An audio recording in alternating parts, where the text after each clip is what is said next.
নমস্কার বন্ধুরা, কেমন আছেন? আশা করি ভালোই আছেন। আমিও ভালো আছি। আমি আবার একটা নতুন রেসিপি নিয়ে চলে এসেছি উই মিক্সড উইথ সুনিতার চ্যানেলে। তো বন্ধুরা, দেখতে পাচ্ছেন আমার হাতে কিছু বরবটি আছে। তো আমি এই বরবটি দিয়ে কী রেসিপি বানাবো না বানাবো সেটা তোমাদের সঙ্গে শেয়ার করতে এলাম। তো দেখো, কিছু বরবটি আমি নিয়ে একভাবে গুছিয়ে নিয়েছি। মানে ডাঁটের দিকটা একদিকে করেছি আর মুখটা একদিকে উঁচু করে, এবার ডাঁটিগুলো পেছন দিকের কিছু অংশ আমি কেটে বাদ দিয়ে দিচ্ছি। দিয়ে এবার আমি বটবটিগুলোকে কুচি কুচি করে কেটে নিচ্ছি। তো বন্ধুরা, তোমরা চাইলে কুচি কুচি করে কেটে নিতে পারো, কিন্তু এটা কুচি কুচি করেই কাটতে হবে। কেন, এটা এক আঙুল বড়ও করলে হবে না, ছোট করলেও হবে না, মাঝারি সাইজও করলেও হবে না। এটা এইভাবে কুচি কুচি করে কেটে নিতে হবে। তো দেখো বন্ধুরা, আমি এই কুচি কুচি করে কেটে নিয়েছি। তো এই যে রেসিপিটা বানাবো, এটা এই সাইজেরই কাটতে হবে। তো দেখো, তো আমি কুচি কুচি করে কেটে নিয়েছি, আর বাকিগুলোকে এইভাবে আমি কুচি কুচি করে কেটে নেবো। তো আমি ছুরির সাহায্যে কুচি কুচি করে কেটে নিচ্ছি। আপনারা চাইলে যে কোনো জিনিস দিয়ে কুচি কুচি করে কাটতে পারেন। তো আমি কড়া আগে বসিয়ে দিয়েছি, কড়াটা গরম হয়েছে কি দেখলাম, তো গরম হয়ে গেছে দেখে আমি সর্ষের তেল দিয়ে দিলাম। তো সর্ষের তেল পরিমাণ মতন দিচ্ছি। এটা সাদা তেলে রান্না হবে না, এটা সর্ষের তেলেতেই রান্না হবে। তো আমি সর্ষের তেল দেবার পরে এই দেখো, যে বটবটিগুলো আমি দেখিয়েছিলাম সেই বটবটিগুলো আমি সব কুচি কুচি করে কেটে নিয়েছি। কুচি কুচি করে কেটে নেবার পর আমি একটা বাটিতে নিয়ে, দেখো ঝরঝরে হয়ে মানে একদম কি সুন্দর লাগছে দেখতে, ছোট ছোট করে কাটটা। তো আমি বারবার বলছি, যতটা পারবেন ছোট করে কেটে নেবেন। তাও আমি কড়াই তেল দিয়েছিলাম, তেলটা গরম হয়ে গেছে, আর এদিকে বটবটি কুচি করে কাটাগুলো জলে ভালোভাবে ধুয়ে নিয়েছি।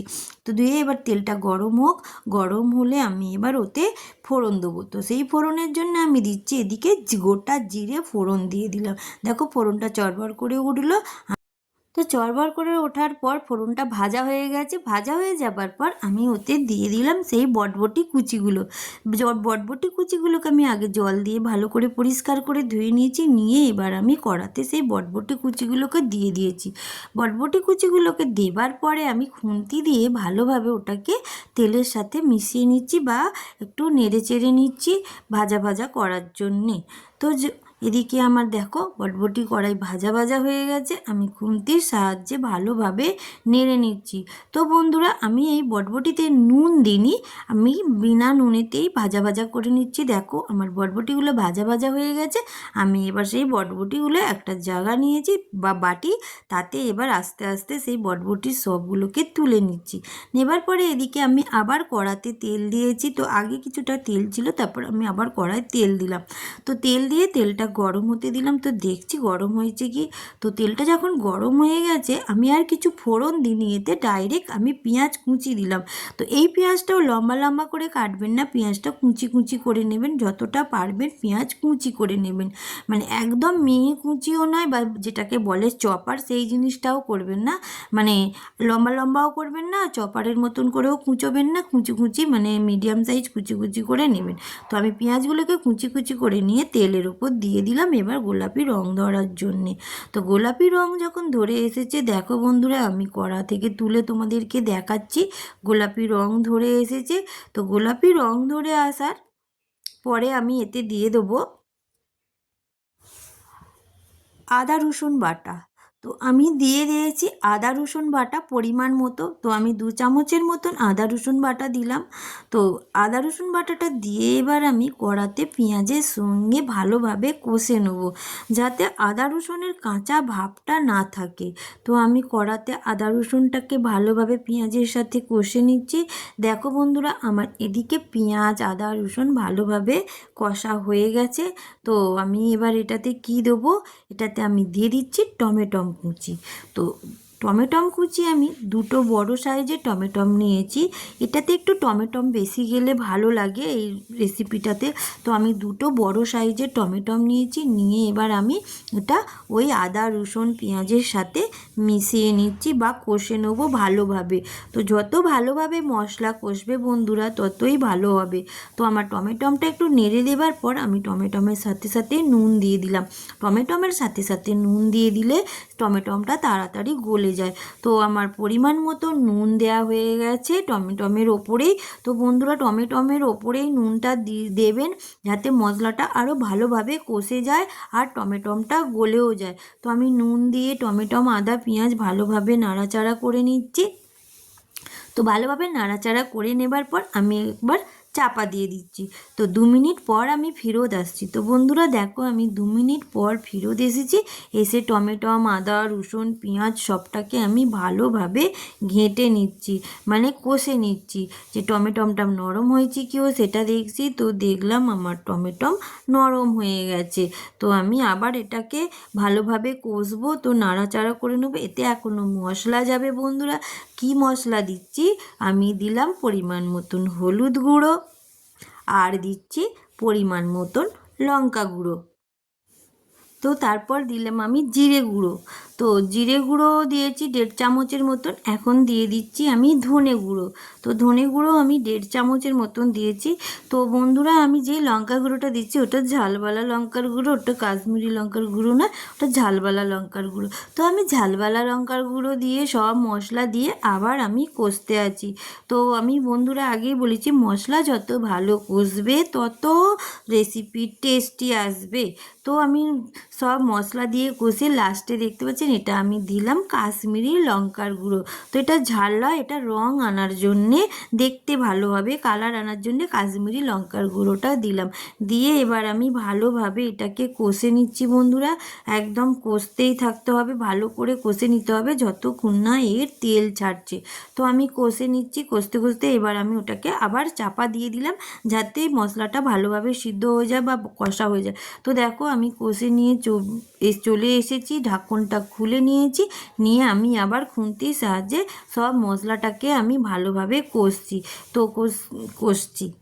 তো আমি আবার চাপা দিয়ে দিলাম। তো খানিকক্ষণ পর আবার ফেরত এলাম। এসে আমি খানিকক্ষণ পর বলতে কি 2 মিনিট পর ফেরত এলাম। এসে ঢাকনটা খুলে নিলাম। দিয়ে দেখো আমার মশলা থেকে তেল ছেড়ে দিয়েছে। তো তেল ছেড়ে দেওয়ার পরে আমি মশলাটাকে আবার ভালোভাবে খুন্তির সাহায্যে নাড়াচাড়া করে বা কষে নিচ্ছি। তো এমন কষবেন মাঝে মাঝে কিন্তু ঢাকন খুলে খুলে দেখতে হবে তলাটা না ধরে যায়। তলা যদি ধরে যায় তাহলে সেই মশলার গুণাগুণই বা মানে নষ্ট হয়ে যাবে। তো আমার এদিকে মশলা কষা হয়ে যাওয়ার পর আমি যেই বটবটিটাকে ভেজে রেখেছিলাম সেই বটবটিটাকে আমি দিয়ে দিচ্ছি। তো বন্ধুরা আপনারা চাইলে বটবটিটাকে আপনারা ডাইরেক্ট কাঁচাও দিতে পারেন, কেন কি যারা ভালোবাসবে তারা দিতে পারেন। আমি ভেজে নিয়েছি, তার একটুখানি কাঁচা গন্ধটাকে বার করে দেওয়ার জন্যে আমি বটবটিটাকে ভেজে নিয়েছি। তো ভেজে নেবার পর মশলার সাথে আমি বটবটি যে মিশিয়ে দিলাম, দেবার পরে আমি তাতে দিয়ে দিচ্ছি চিনি। তো যে চিনিটা খাবেন দেবেন, যারা খাবেন না তারা দেবেন না, তারা চিনিকে স্কিপ করে যেতে পারেন। তো আমি চিনিটা দিয়েছি টেস্টটার ব্যালেন্স রাখার জন্যে, যেহেতু টমেটোমটা একটু বেশি দেওয়া আছে বলে, তাই জন্যে চিনিটা দিয়েছি টেস্টটা ব্যালেন্স রাখার জন্যে। তো সব মশলা আমি মিশিয়ে নিচ্ছি খুন্তির সাহায্যে। যতটা এটা ভালো নাড়াচাড়া করতে পারবে ততই ভালো। তারপর আমি দিয়ে দিলাম জল। জলটা দিয়ে সবজিটা ঘেঁটে দিয়ে আমি এবার চাপা দিয়ে দিয়েছি। আসছি আমি 7-8 মিনিট পর।